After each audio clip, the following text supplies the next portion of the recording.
to the Forest School podcast with Lewis Ames and Gemma Southerden. Hello. Hello. Oh, you've moved your butt now. I've moved further away because You're I'm going to be further away from the boomier. microphone. No, that's fine. Okay, hi everyone. Hello. Hello. It's my podcast host voice. Yeah. Welcome to the BBC.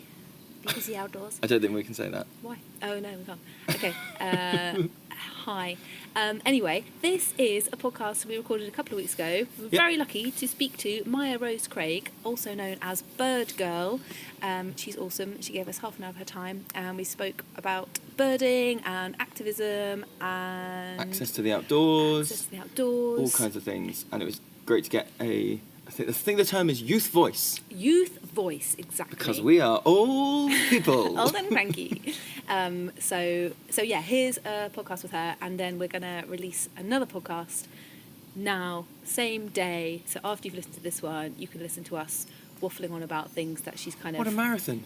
You know. What a marathon. You can have 2 podcasts in a day. Podcast 2 for the price of 1. Guys. So, you know, she made us think about some birdie stuff, didn't she? So we're going to be speaking about some birdie things and talking about a couple of books we've read after as well. So cool, enjoy.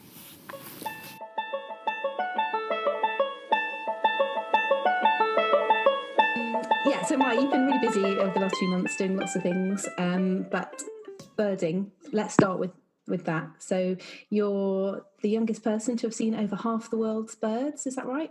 Yeah, that happened last summer. That was really exciting, actually.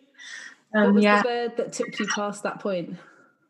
Well, it's a funny one because the way that listing works mean that sort of the number of birds that you've seen is constantly shifting because they're always adding in new species or taking away new species when they find out more and more with science, and because there's so many, it's shifting around quite a lot. So the bird that got me over half of the world's birds is no longer the bird that got me to half the world's birds. And at the moment, it's actually a harpy eagle, which is really exciting because that's literally one of my favourite birds ever. And it was something I was trying to see for about 9 years before I finally managed to track one down. And they're amazing. They're like they're the biggest eagles in the world, and they have these massive claws, and they live in the Amazon, and they're just gorgeous. Wow. So you were in the Amazon. Were you there with your family? Yeah. We went to Brazil for 5 weeks last summer. Amazing. And your parents are both birders too, I understand. They're both avid bird watchers. Wow. Is why we do these family trips away together each summer. Nice. And you got started at a really young age, just out with them, and it was something that kind of caught your imagination as well? Yeah, definitely. I mean, I've literally been going bird watching since I was a baby. My parents took me for bird watching for the first time when I was 9 days old. And my mum was also very intensely birding while she was pregnant with me. So I guess it's in the blood. I like to joke that I didn't really have a choice, or I would have been like booted out the family. Yeah. But I don't know, I've always loved birding, and there's always been something about it that's really captured my imagination. Yeah, it's great. I love it. Yeah. What were the birds that you remember really loving when you were little? There's all sorts. I think when I was really little, it was a lot of those like really traditional like English garden birds that really did it for me. So I really loved the wrens and the dunnocks and the robins and that sort of thing. And I still do, actually. I'm very fond of those sort of little brown birds that are so typical in England, even though I know a lot of people find them quite boring.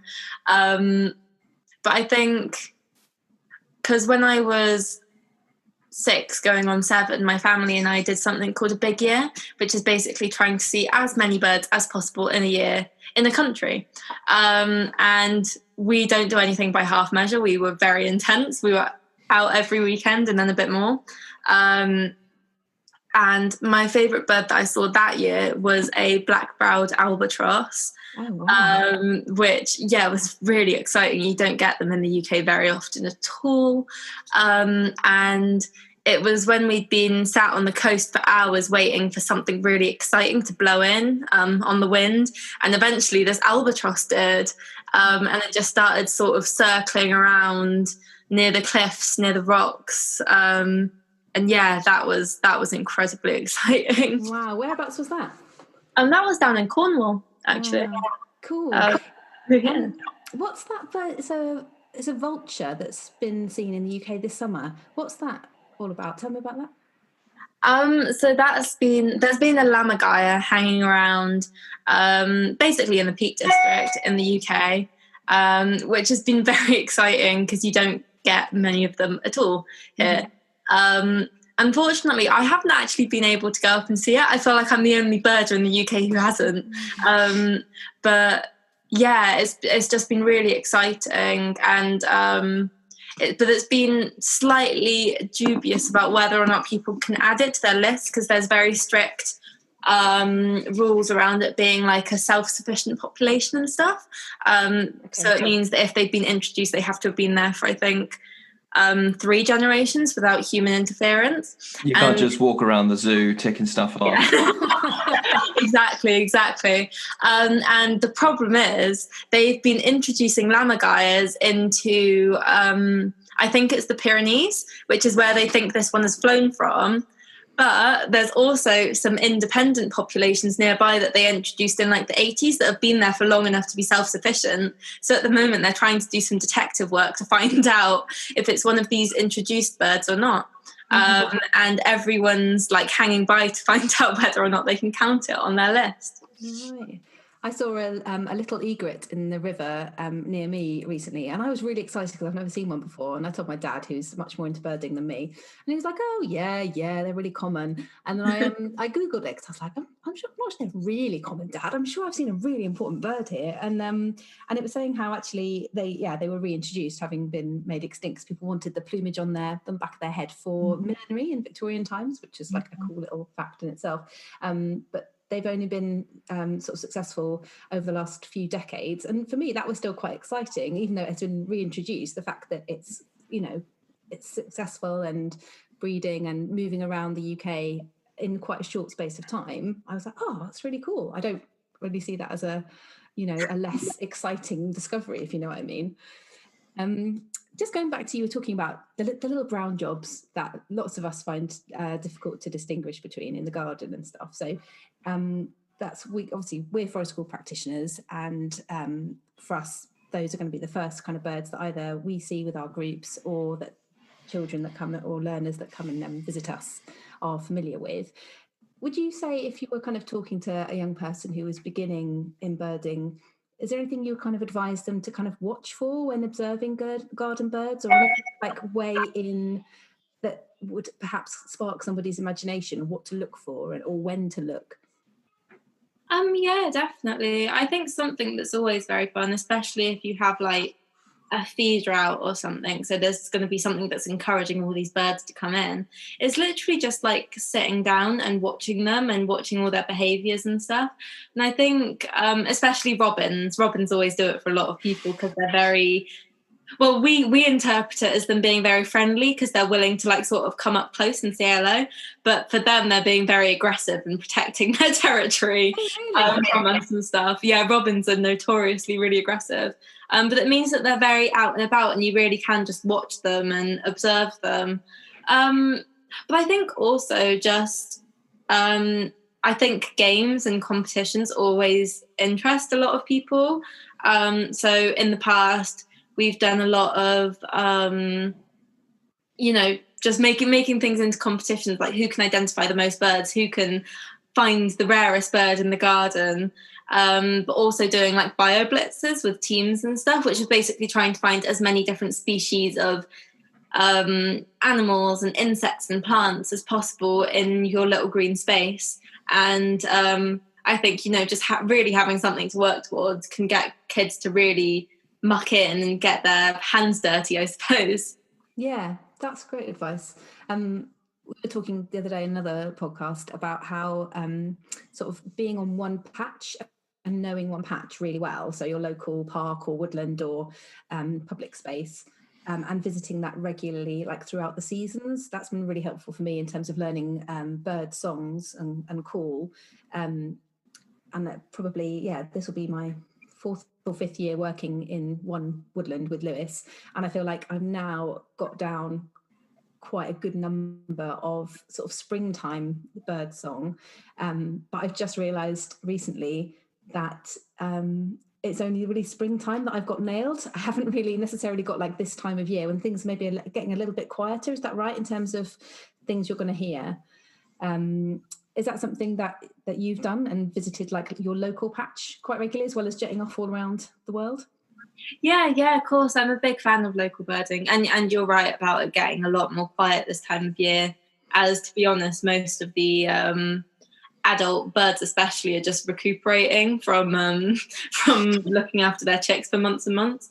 And I think actually my favourite area during lockdown, where I've just been able to spend loads of time just watching, has just been my garden, because I'm really lucky. I live in the countryside. I have a lovely garden that we've like made into a proper wildlife friendly space with all the long grass and a pond and all that sort of thing. And loads and loads of bird feeders, of course. And I think really just watching things as the months have gone by, and the different behaviours and what different animals and birds are dropping in and stuff, has just like been really exciting for me during lockdown, actually, because I've just had the sort of time to just observe that I haven't before. And I know I'm supposed to be like the bird expert or whatever, but I feel like I'm learning new things every day about like all the birds and animals and stuff, and it's just it's really exciting. I've had the same thing just in my garden. I saw a lizard this summer, which we've never had in our garden before. Amazing. Yeah, and then my little boy found that it shed its tail, or a different lizard had shed its tail on the grass, and it was the most exciting thing ever. And it's somehow more exciting when it's close to home, isn't it? That you realise how close we're all living to these amazing creatures. So if you were going to advise somebody who had a bit of woodland, for example, or a garden, you mentioned putting out feeders and putting up, making a pond, perhaps, or are there any other things that kind of woodland owners or forest school practitioners could do to encourage more wildlife or more birds to visit? Yeah, always. I mean, I think like the most important thing when it comes to encouraging wildlife into a green space is really like not focusing on the individual things like the bird feeders or whatever, but really looking at the big picture of like, why is it wildlife friendly? Why would animals want to come and spend their time here? And just really thinking about everything in combination. Like, I don't know, are we letting the hedge go a little bit wild rather than keeping it really trimmed and pruned? Is the bug hotel and a place where like the bugs would feel comfortable creeping and crawling inside? You know, as well as putting bird feeders up, there are other things in the area that birds would want to feed on, you know, and just making it a really wildlife friendly space in general. And that's how you start, because I think it's really important that we do start recuperating our green spaces so that they're not just green, but that they're somewhere that wildlife can live. And I think that that's the really important first step towards that. What was that name of that book, Lewis, that we read the other day that was all about that? Feral? Yes. That was George Monbiot's book. No, it's very high on my list, and it has been for quite a long time. It's amazing, isn't it? Yeah, he talks a lot in that book about spaces that, especially in the UK, we think of as, you know, green and amazing natural spaces, and then he goes and visits them and he's like, this is a desert of wildlife. Yes, there's a lot of grass, but that's literally it, because it's been cropped by sheep, and it's not, as you just described, wildlife friendly in any way. It's very pleasing to our eye in terms of beautiful rolling hills and everything looking very neat, as you say. But once you get there, you're like, there's actually nothing here. This is a desert. And that's very true, that it seems like sort of local councils and town planners, as well as individuals, have kind of gone for that, like, oh, it's just untidy, isn't it? You know, even in our village, we've had a bit of a to and fro about the churchyard, because I suggested that the grass be left long for longer. And I said, you know, there are a lot of wildflower species there. Could we keep some of it long? And oh my goodness, it was like I had suggested something, you know, let's burn it to the ground or spray it purple. People really kind of, it looks awful, it looks really like nobody cares. It's like, no, it's the opposite. We really care about That, you know. Well, it kind of leads on to, doesn't it? We had so one of our listeners came in with a question for you and Maya, and kind of was wondering, how do we balance the needs of like conservation and sort of the wider effort of encouraging wildlife, and balancing that with a well-functioning economy and that need for people to earn. And I know in other podcasts and other interviews you've talked a lot about ecotourism and how that could be one of the big things. Is that something you still think could be the way forwards, or? Yeah, definitely. Although, to be honest, I don't think there's that much ecotourism going on in the UK. Obviously, our landscapes are very popular and very commercialized, and I think a lot of people have this very strong idea of what like the beautiful typical English landscape is. But I think in general, I think it's really important that we start placing environmentalism and conservation equally with like industrialization and consumerism and things like that, because the thing is, the only reason that the economy and things like that suffer when we put money towards the environment and looking after our planet and our wildlife is because we live in a system that's been structured to be extremely unhelpful to causes like that. And I think actually it's not about figuring out how to balance the two, but figuring out how to make sure that all the things that we're doing already in terms of money and government and all that kind of thing, and making sure that it's, you know, that it's our core value. I suppose it's something that's a real priority to the country, because as soon as it is, things magically start happening. And like you were saying before about like rewilding, I think that's something that's particularly important, just because like the UK, England especially, is such like a barren country, but also just looking after the remnants of nature-rich places that we still have. Like obviously the HS2 project is going ahead at the moment, and we have all the protests with that, and it's just, you know, like I think it's the perfect example in that it's not necessary for them to have to go and chop down all these really important ancient woodlands, and it's only because industrialization in the economy is given a priority over things like that. And I think, sorry, this is a very long way of saying I think our priorities need to shift in terms of what we put our money towards and what we think is worth putting our money towards. Yeah.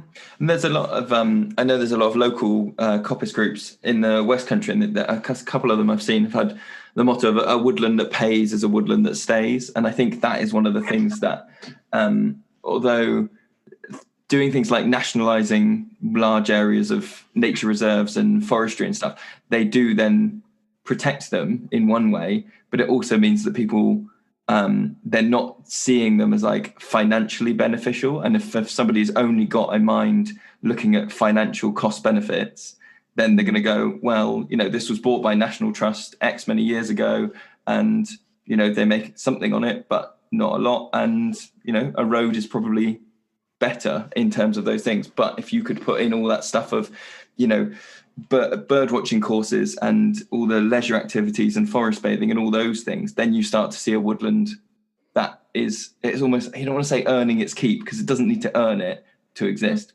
But for someone looking at the numbers on a piece of paper, it makes more sense. Makes it more palatable for that. Yeah, it's like that billboard I saw outside Taunton that said, you know, I think it was like new industrial estate or commercial buildings arriving here soon, unlocking the potential of the land. It's like, what? Like, what a hideous sentence that is the only way land can have any value is for it to pour concrete on it. Yeah. Maya, do you I was going to say, do you find sometimes you're torn between, so I think we've kind of naturally moved into talking a bit about your activism and your conservation work and things.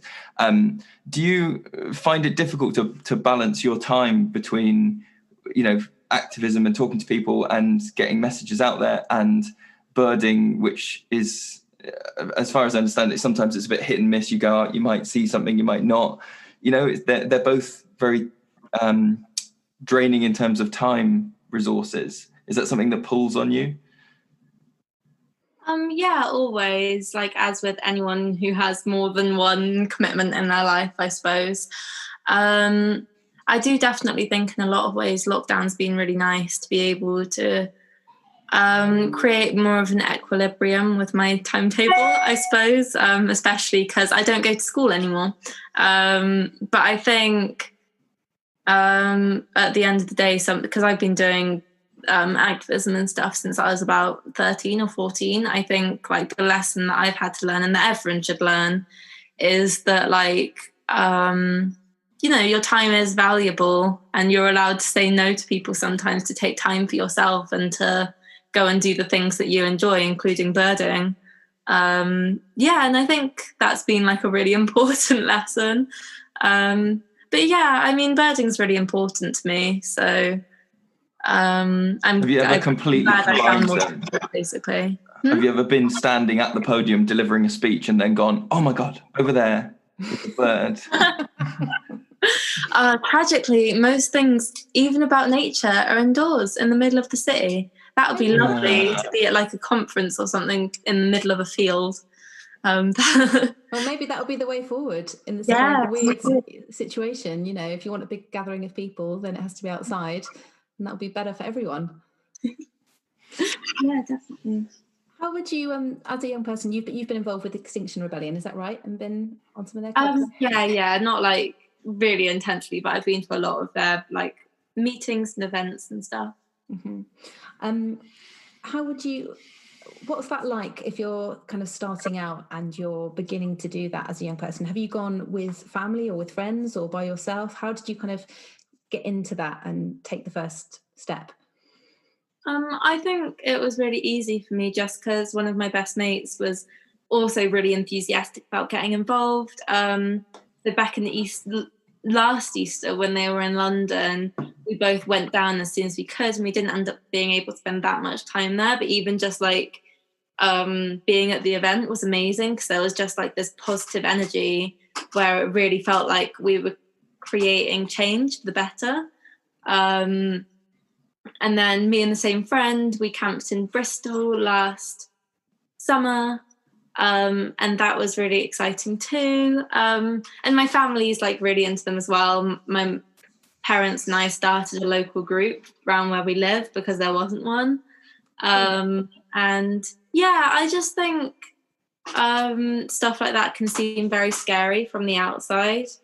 But a lot of the time it isn't, and everyone we talk to and stuff's always really friendly and really welcoming and really happy that there's someone else new that's joining. And yeah, I think that's really important for the movement in general to just constantly be very welcoming of everyone.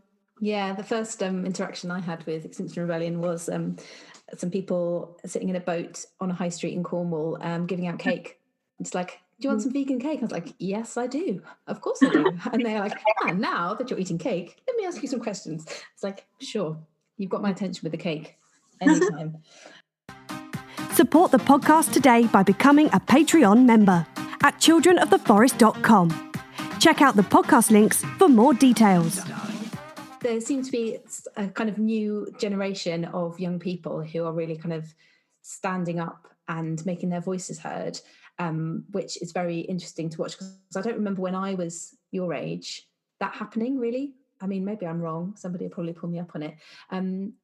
But have you got any ideas about why that might be, and also how it feels to be part of that kind of wave of young people, and whether you feel like your voice is heard or whether you are feeling frustrated? So that's about 3 questions in one, really. Yeah, I mean, it is a bit of a mystery, I suppose, but I got a few hypotheses. I think the first one really is just the urgency of the issue, where it's climate change particularly, but a lot of environmental issues in general are very intangible, and it's quite difficult for us to like properly comprehend, But I think all these sort of distant estimated years of when the world's going to end or whatever are getting closer and closer, and it's no longer like, oh, when I'm 70, I guess climate change is going to take over. It's like, oh, when I'm 40. I guess like England's going to be underwater, like it feels suddenly very urgent to kids my age, or not kids, young adults my age.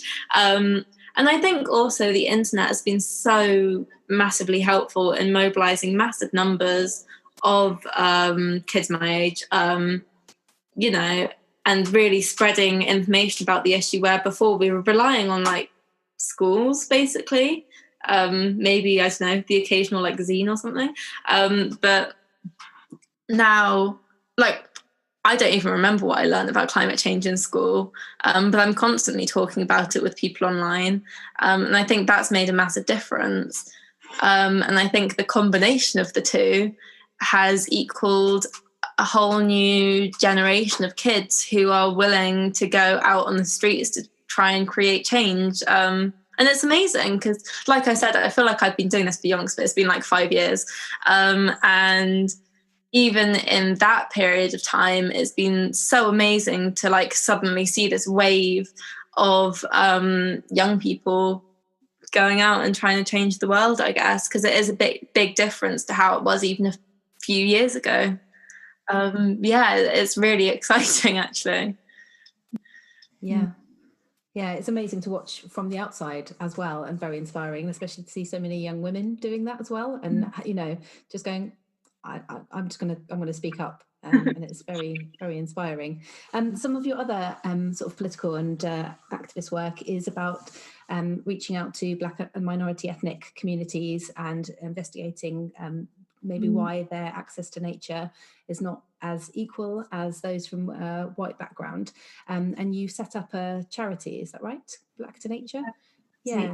Yeah. Is that something that's still in your life? Are you still working on that at the moment? Yeah, massively. So I've been running Black to Nature since 2016, and I've been doing nature camps, getting like VME or visually minority ethnic kids from inner city Bristol and taking them out to the countryside for a weekend. I've been doing that since 2015, and I think we've done about 9 of them now. And I guess I call myself like an intersectional activist, just because more and more I'm discovering that all the issues are interlinked. So it's not like my grassroots project where I'm working with kids is completely separate from, say, my climate change activism. So, like, for example, the fact that VME communities are already being disproportionately affected by the effects of climate change and other environmental issues like pollution and stuff like that. And I think, but there's also something that's massively important for the well-being of the people we're working with and of the communities that we're trying to help, I suppose.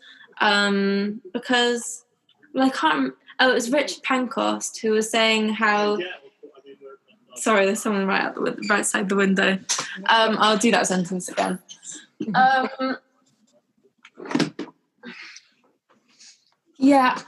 I think it was Richard Pancoast who said that he believes that having access to nature is a human right. And I really believe that in the UK, more and more access to nature is becoming a privilege, and that you can only do if, like, I don't know, you're middle class and you have enough time and you have enough money. And I'm really trying to fight against that because I think it's so important that everyone has that opportunity. Yeah, absolutely. I was reading, I think you shared on Twitter actually, the Improving Access to Green Space 2020 review, and the fact that acknowledges so much inequality in access to nature, and also really forefronts the importance of it. And it's very honest and very broad about the benefits to people in every aspect of life, really, in terms of even it was saying about life expectancy. And you look at how the gap is increasing between rich and poor, minority ethnic communities and white communities, and in terms of housing, in terms of life expectancy, in terms of access to the outside, and as you say, it's also interconnected. I was actually quite surprised by how sort of forthright the report was in terms of how important the access to nature was. Yet I saw such a disconnect with what seems to be happening in our current government. And I sort of wonder how these things happen, you know, is the people that are writing that report, do they not speak to anybody who actually gets to make any sort of decision? Yeah, it's very interesting. It is an interesting read if anybody is interested. Definitely. Yeah. Do you think that sits in any way in counter to what we were talking about earlier with ecotourism and putting these things in place that, you know, provide stable economies for rural, you know, communities, and then we balance that against saying that we don't think the access to nature should be a pay to play privilege? You know, how do we balance those things of encouraging people to give up land that is profitable them in one way, and to say, you know, you need to make potentially less money in this other way? I mean, I don't think those two necessarily have to be at odds with each other. In the, I don't necessarily, like, you know, having access to a green space and having access to nature isn't necessarily going to like the local English heritage park and like wandering around in the grass and the fields and stuff. It can be as simple as going to the local park and playing like football on the grass or whatever. And I think, you know, as with everywhere else, like, I suppose you could almost say there's different tiers of green space where some people would maybe turn their nose up at the lower ones. That doesn't really matter because it's still a green space, and it's still really important to some people because they don't have access in any other way. And I guess what I'm advocating for isn't for people to be spending loads of money each weekend going to like the local RSPB reserve, but just that they understand that it's really important that now and again they renew that connection to nature, and that they do in some shape or form have access to a green space. And I think actually there's a lot of work going on behind the scenes at the moment to do with you know, increasing the amount of green space in urban areas, because it is actually quite a large issue in a lot of places, like in London. Yeah. And that's completely a kind of housing and town planning issue, isn't it? It's like another overlap there in terms of how housing is designed. And again, you see that issue of inequality there. If you're designing a new housing project, and the example that was in the news last year of housing projects having to cater for, you know, a certain percentage will be social housing, but then they were gating off the access to the green space that they had to provide, and weren't allowing the people who were living in the social housing to have access to that space, and things like that. It's you know, and it's good that it makes the news and we hear about it, but it's not good that it's happening. And one of the things in that report is how housing that's near to a green space, even if it is a small park, is several £1,000s more expensive than housing that isn't. So as long as that kind of exists, and, you know, as you say, it doesn't have to be, you know, an amazing nature reserve, as long as it's equal and fair. Yeah, and I guess that also links up to what I was saying before about like access to nature being perceived as a privilege when it really shouldn't be. And I think a lot of people also, like the ones who go into green spaces, have a very certain expectation of the other kinds of people that are going to be out there with them, and they sort of want it to remain like an oasis of privilege for them to like stay in, rather than having like everyone else flood into it too. And it's, you know, that's not how it's supposed to work, basically. Yeah. What's coming up on the horizon for you over the next few weeks and months? I know it's a bit of a weird one because obviously things that we might have planned may all be cancelled, but what are you up to, and what can we look out for in things you're involved with?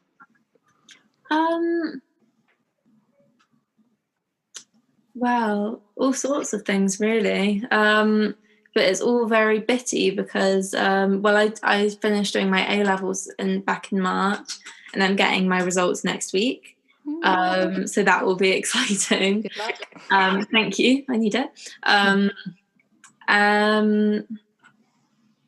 Sorry, I'm trying to think of some things that aren't like secret. Oh, okay. Yeah, sorry, that's so mysterious. Yeah, tell us a secret. Sorry. Yeah, I think mainly I'm just carrying on with the stuff that I'm doing at the moment. Like I'm constantly trying to push forward Black to Nature. Like I'm going off to uni in the autumn of 2021, and I really want to make sure that Black to Nature can continue without me and won't just sort of crumble apart as soon as I'm not here to constantly maintain it. And I guess just constantly pushing forward with my activism, my campaigning, and trying to change things. Yeah, amazing. Oh, thank you so much for joining us today. It's been an absolute pleasure to talk to you. Lewis, have you got anything you want to ask? No, that's been great. Where are the good places that people can, if people want to find out about your work or follow the sort of activism you're doing, where can people follow you? People can follow me on Twitter at BirdGirlUK, where I'm tweeting about all the different stuff I do. Or you can follow my blog, which is just called Bird Girl, where I've got a lot of information about my travels and Black to Nature and my campaigning. Amazing. Brilliant. Thank you so much. Thank you so much for having me on today. This has been really interesting. Thank you. Pleasure. Right. Cheers. Bye. If you like this podcast and want to support more episodes, you can donate through Patreon. Visit patreon.com/Children of the Forest to show your support for the Forest School podcast.